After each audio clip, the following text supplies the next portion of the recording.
नमस्कार, आपके साथ मैं हूं सुखवीर। आप देख रहे हैं आपका अपना चैनल भिवानी हलचल। सबसे पहले एक नजर आज की न्यूज हेडलाइंस पर।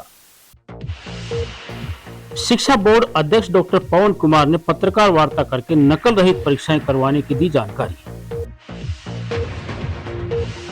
भीम स्टेडियम में महिला खेल प्रतियोगिताएं हुई आयोजित।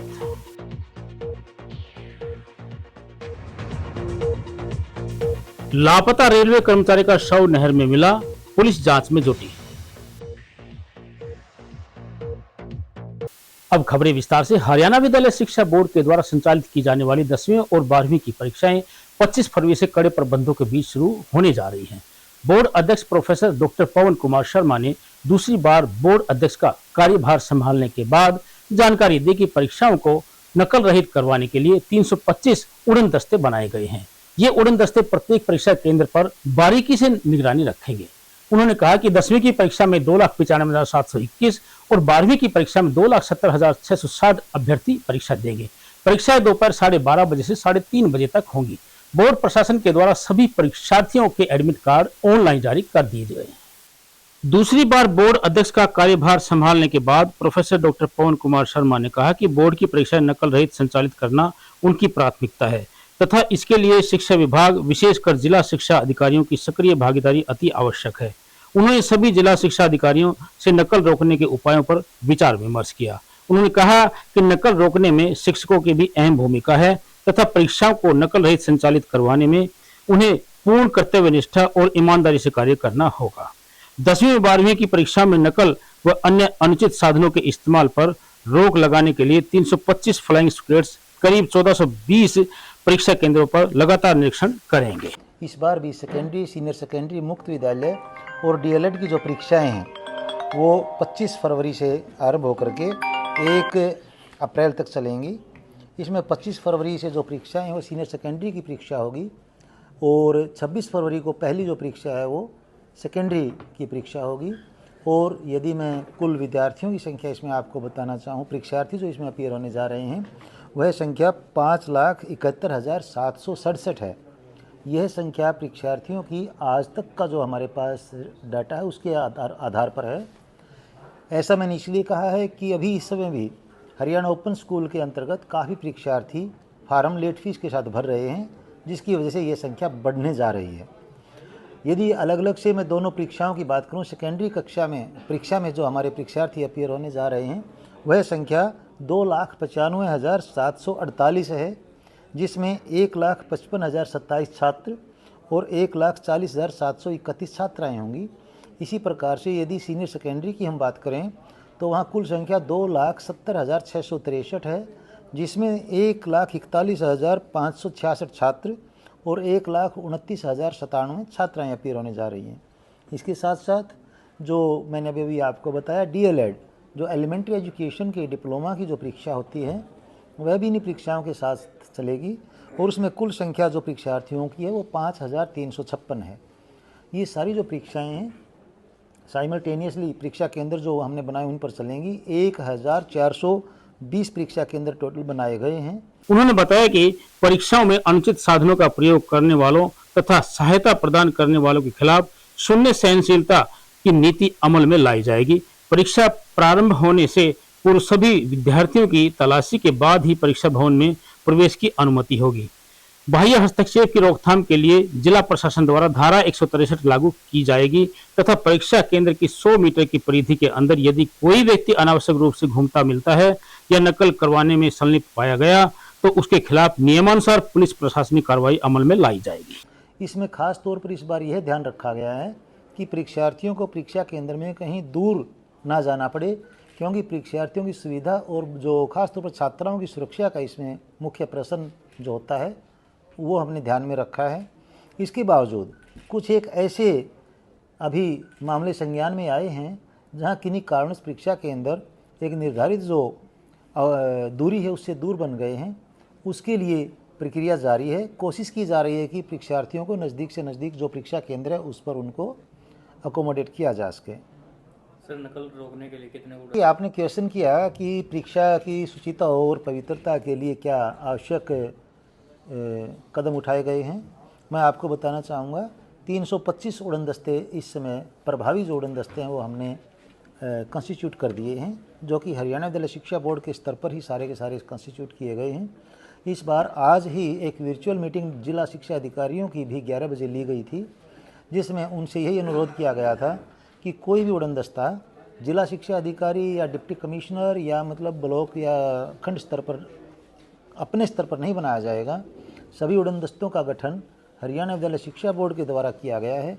इसके बावजूद अपरिहार्य कारणों में कहीं यदि कोई ऐसी आवश्यकता अनुभव होती है कि किसी और उड़न दस्ते का गठन करने की ज़रूरत है, तो वह उड़न दस्ता परीक्षा आरंभ होने उपरांत कहीं पर भी डीओ या डीसी के स्तर पर यदि बनाए जाते हैं, जिला अधिकारियों के स्तर पर बनाए जाते हैं, उनका बाद में अनुमोदन करवाना आवश्यक रहेगा।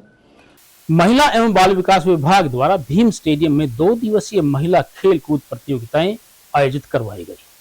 सभी ब्लॉक से पहुंची 18 से 30 आयु वर्ग की महिलाओं ने विभिन्न खेल प्रतियोगिताओं में भाग लिया। इस बारे में विभाग अधिकारी वैशाली ने बताया कि प्रतियोगिताओं में सभी आंगनवाड़ी वर्कर्स के क्षेत्रों से करीब 150 महिलाओं ने भाग लिया है।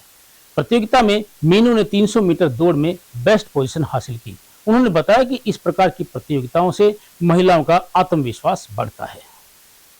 महिला एवं बाल विकास विभाग द्वारा भीम स्टेडियम में 2 दिवसीय महिला प्रतियोगिताएं आयोजित करवाई गई। इन प्रतियोगिताओं में सभी ब्लॉक के आंगनवाड़ी केंद्रों से संबंधित 18 से 30 वर्ष की आयु वर्ग की महिलाओं ने अलग अलग खेलों में भाग लिया। पहले दिन 3 ब्लॉक की खेल की प्रतियोगिताओं का शुभारंभ एसडीएम महेश कुमार के द्वारा किया गया। प्रतियोगिता के दूसरे दिन हुए खेलों के बारे में विभाग अधिकारी वैशाली ने बताया कि 2 दिवसीय प्रतियोगिताओं में करीब 150 महिलाओं ने बढ़ चढ़कर भाग लिया। इस अवसर पर आंगनवाड़ी वर्कर राजबाला शर्मा व खिलाड़ी मीनू ने बताया कि इस तरह की प्रतियोगिताओं से महिलाएं स्वस्थ रहती हैं और उनका उत्साह भी बढ़ता है। प्रतियोगिता के अंत में विभाग अधिकारियों ने विजयी प्रतिभागियों को सम्मानित किया। यहाँ पर महिला एवं बाल विकास विभाग द्वारा आयोजन किया गया है महिला खेलकूद प्रतियोगिता का, जिसमें सभी ब्लॉक पर पहले ये 6 इवेंट्स करवाए जाते हैं। फिर उनमें से जो विनर्स होते हैं वो यहाँ आके डिस्ट्रिक्ट लेवल पे compete करते हैं। ऐसे ही हमारे जो 6 इवेंट्स हैं वो साइकिल रेस है, 400 मीटर रेस है, 300 मीटर रेस है, जो कि 18 से 30 वर्ष की महिलाओं के लिए है। इसके साथ ही हमारे पास 30 से अबव की कैटेगरीज़ में डिस्कस थ्रो है और 100 मीटर रेस है और म्यूज़िकल चेयर रेस का आयोजन करवाया जाता है। इस तरह के खेलों से महिलाओं में क्या फ़ायदा होगा, क्या कैसे देखते हैं? इस तरह के खेलों से सबसे पहले तो ये है कि जो महिलाएं जो हैं, इसमें सभी महिलाओं को मौका मिलता है कि वह अपने ब्लॉक से निकल के स्टेट पे आके compete करते हैं। फिज़िकल उनकी ग्रोथ के साथ साथ तो उनका मानसिक जो है ग्रोथ भी होता है। साथ ही साथ हम अलग अलग डिपार्टमेंट की स्कीम्स के बारे में भी हमारी जो है उसके बारे में भी अवेयर करते हैं।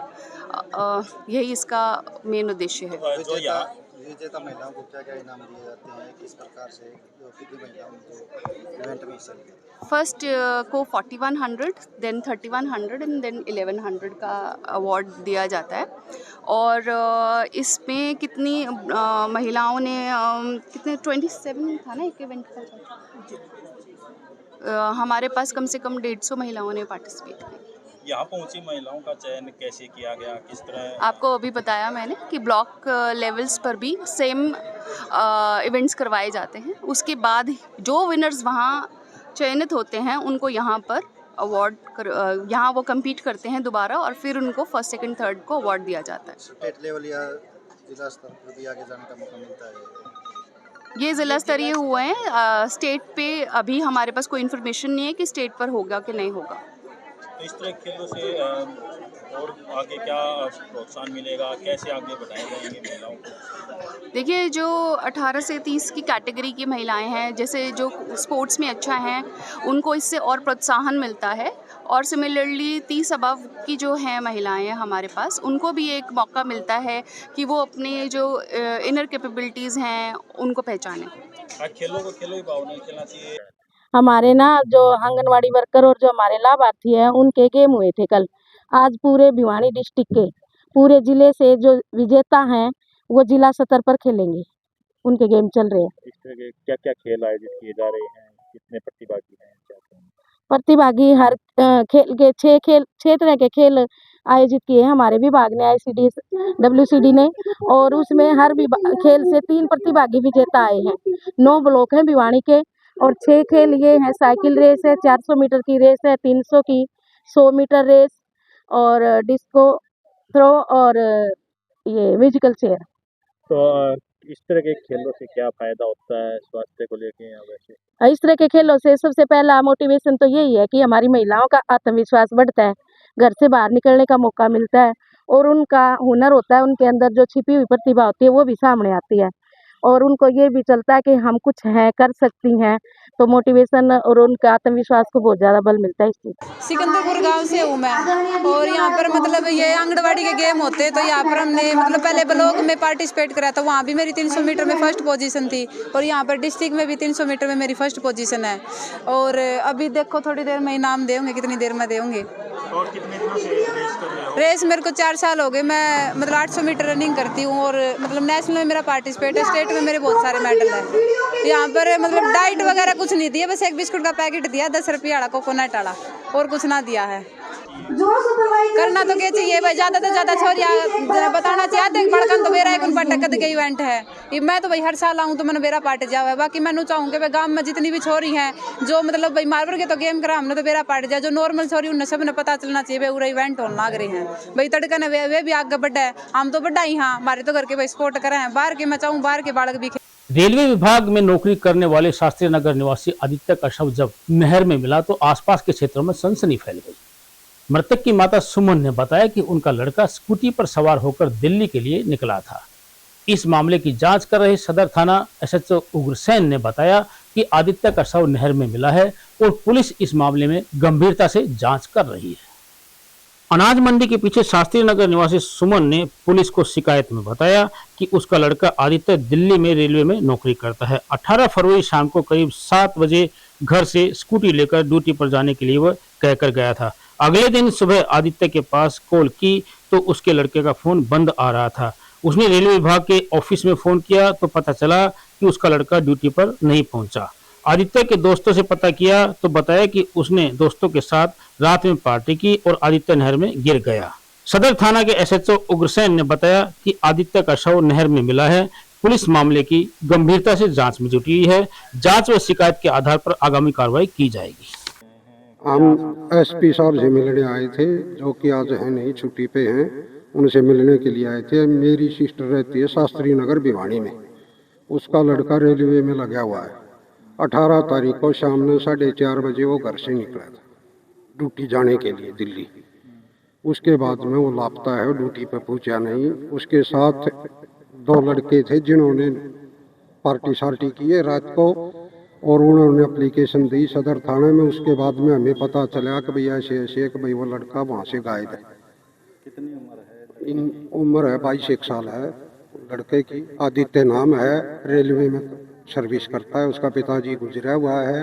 उसकी जगह पर उसने नौकरी मिली थी दिल्ली, वहाँ ज्वाइनिंग कर रखी थी। वहाँ जाने के लिए घर से निकला था 4:30 बजे। क्या लगता है तो क्या आश्वासन आपको? अब हमने आश्वासन ये लग रहा है कि ये जो 2 लड़के थे उन्होंने उनके साथ घटना घटाई है। कहाँ पर पुलिस के द्वारा अभी तक कोई कार्रवाई नहीं हो रही। पुलिस वाले कह रहे हैं कल शाम ना हम गए थे उनके पास एप्लीकेशन लेके, वो ली नहीं। और सुबह 7 बजे आ जाना, दोनों पार्टियों को बुला लेंगे। अब तक उन्होंने कुछ नहीं बुलाया। मैं उसके घर पे जाके, जो लड़का उसके साथ था, 2 लड़के उनके घर पर भी नहीं गए हैं। बुला कर 2 घंटे मारे हैं, 1 घंटे मारे हैं। वो फरीदाबाद जा रहे थे, उड़े जा रहे थे, कहीं कहीं का नाम ले रहे हैं और पुलिस कोई कार्रवाई नहीं कर रही। आपको क्या लगता है? मिले होंगे आपसे या वो? हम गए थे उनके घर पे शाम को, रात में 11 बजे हम उनके घर पे गए। कम से कम भी 10-15 आदमी थे उसके घर पे। वो हमने घंटी बजाई। घंटी बजाने के बाद में उस लड़के के पिताजी और उसके रिश्तेदार थे, पड़ोसी 10-12, वो एकदम आए और हमारे पैरों में गिर गए। बोला का हमारा से गलती हो गई, बोला का लड़का यहाँ पर नहीं है, बोला कहीं गया हुआ है, बोला का आप जाओ। हम ये मांग करते हैं कि भाई इसमें दूध का दूध और पानी का पानी साफ होना चाहिए। कि भाई उस लड़के के साथ इन्होंने वो कार्रवाई की है तो इनको दोषी हैं तो इनको भीतर करो, नहीं है तो भाई न उन्होंने हमारे को घर पे बताइए कि भाई ने टेलीफोन किया कि भाई तुम्हारे लड़के के साथ कोई घटना घट गई, ये भी नहीं बताया उन्होंने। दो क्या ये मित्र हैं हाँ दोस्त थे, ये साथ पढ़ा करते स्कूल में 6ठी क्लास से। के साथ काम करते थे? हाँ ना, अलग अलग। ये सेक्टर 23 में है, 900 कुछ नंबर, 903 नंबर मकान है उस लड़के का। और अंत में एक नजर फिर से आज की न्यूज हेडलाइंस पर। शिक्षा बोर्ड अध्यक्ष डॉक्टर पवन कुमार ने पत्रकार वार्ता करके नकल रहित परीक्षाएं करवाने की दी जानकारी। भीम स्टेडियम में महिला खेल प्रतियोगिताएं हुई आयोजित।